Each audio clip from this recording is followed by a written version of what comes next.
Hello friends, welcome to club craft area. நம்ம இப்போ இந்த வீடியோவில் க்ராஷே பண்ணுறதுக்கு என்னென்ன திங்ஸ் தேவைன்னு பார்க்க போகிறோம். ஸோ க்ராஷே ஸ்டார்ட் பண்ணுறதுக்கு நம்மளுக்கு என்ன தேவை அப்படின்னு பார்த்தீங்கன்னா, ஒரு நூல்கண்டும் ஒரு க்ராஷெட் ஹூக்கும் தான் தேவைப்படும். இது நம்ம பக்கத்தில் இருக்கிற ஃபேன்சி ஸ்டோர்லேயே கிடைக்கும். ஸோ நீங்கள் ஃபஸ்ட்டு வாங்கும்போது நூல்கண்டு ஏதாவது ஒரு லைட் கலரில் வாங்கிக்கோங்க. ஸோ எதனால் நம்ம லைட் கலரில் நூல் வாங்கணும்னு சொல்கிறேன் அப்படின்னா, நம்ம பண்ணுற ஸ்டிச்சஸை வந்து ஈஸியாக பார்த்து புரிஞ்சுக்கிறதுக்கு ஹெல்ப்ஃபுல்லாக இருக்கும். அதே மாதிரி நம்ம யூஸ் பண்ணுற ஹூக் கொஞ்சம் ஒரு சைஸ் பெரிய ஹூக்காக இருக்கலாம். 4mm ஹூக் நான் யூஸ் பண்ணேன். அதான் எதுக்காக பெரிய சைஸ் ஹூக் அப்படின்னு பார்த்தீங்கன்னா, நம்ம போடுற ஸ்டிச்சோட சைஸ் பெருசாக இருக்கும்போது விசிபிலிட்டியும் நம்மளுக்கு கொஞ்சம் பெருசாக இருக்கும். அதுக்காக தான்.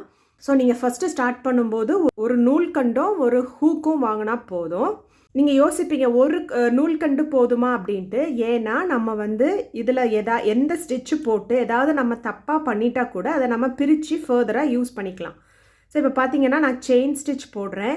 ஸோ இப்போ நீங்கள் இதில் ஏதாவது தப்பு பண்ணிட்டீங்க அப்படின்னா ஜஸ்ட் இந்த நூலை எப்படி நீங்கள் இழுத்தீங்கன்னாலே போதும், உங்களுக்கு இப்படி பிரிஞ்சு வந்துடும். அதுக்கப்புறம் நீங்கள் இந்த பாலில் ரோல் பண்ணி வச்சுக்கலாம்.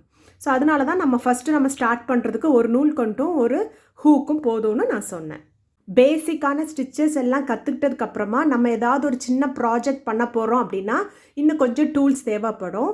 ரொம்பலாம் நம்ம இன்வெஸ்ட் பண்ணுற மாதிரி இருக்காது. பார்த்திங்கன்னா இது மெஷரிங் டேப். இது நம்ம எல்லாரோட வீட்லேயுமே இருக்கக்கூடியது தான்.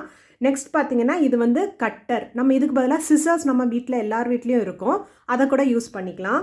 இது ஸ்டிச் மார்க்கர்னு சொல்லுவாங்க. இது நம்ம இப்போ 10 ஸ்டிச் போடுறோம், அதுக்கப்புறம் திருப்பி இன்னொரு 10 ஸ்டிச் போடுறோன்றதுக்காக போது நம்ம இடையில இன்சர்ட் பண்ணுறதுக்காக யூஸ் பண்ணுறது தான் இந்த ஸ்டிச் மார்க்கர். நீங்கள் வாங்காமல் நம்ம வீட்டில் யூஸ் பண்ணுற நார்மல் சேஃப்டி பின், ஹேர் பின் எது வேணாலும் நம்ம யூஸ் பண்ணிக்கலாம். நெக்ஸ்ட் இது நீடில். இது எதுக்கு நம்ம யூஸ் பண்ணுவோம் அப்படின்னு பார்த்தீங்கன்னா, நம்ம ஒரு ப்ராஜெக்ட் முடிச்சதுக்கப்புறமா கொஞ்சம் நூலை விட்டு கட் பண்ணுவோம். அந்த நூலை நம்ம பண்ண ப்ராஜெக்ட்குள்ளே இன்சர்ட் பண்ணி தைக்கிறதுக்காக தான் நம்ம இந்த யார்ன் நீடில் நம்ம யூஸ் பண்ணுவோம்.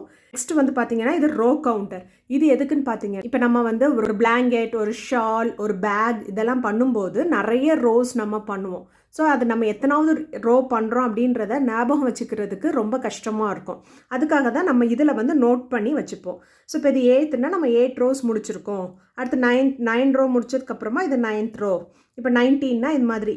ஸோ இந்த மாதிரி செட் பண்ணி வச்சுக்கிட்டா நம்மளுக்கு யூஸ்ஃபுல்லாக இருக்கும். மறக்காது எந்த ரோவில் நம்ம ஒர்க் பண்ணுறோம் அப்படின்னு சொல்லிட்டு. அதுக்காக தான் நம்ம இதை யூஸ் பண்ணுறோம். ஸோ க்ராஷே பொறுத்த வரைக்கும் நீங்கள் கம்மியாக இன்வெஸ்ட் பண்ணால் போதும். ஒரு நூல்கண்டு, ஒரு ஹூக்கு, அப்புறமா ஒரு நீடில். ஸோ ஃப்ரெண்ட்ஸ், உங்களுக்கு இந்த வீடியோ பிடிச்சிருந்தது அப்படின்னா லைக் பண்ணுங்கள், ஷேர் பண்ணுங்கள், கமெண்ட் பண்ணுங்கள், என்னோட சேனலை சப்ஸ்கிரைப் பண்ணுங்கள். அப்போ தான் நான் போடுற புது வீடியோஸ் உங்களுக்கு நோட்டிஃபை ஆகும். Thank you friends.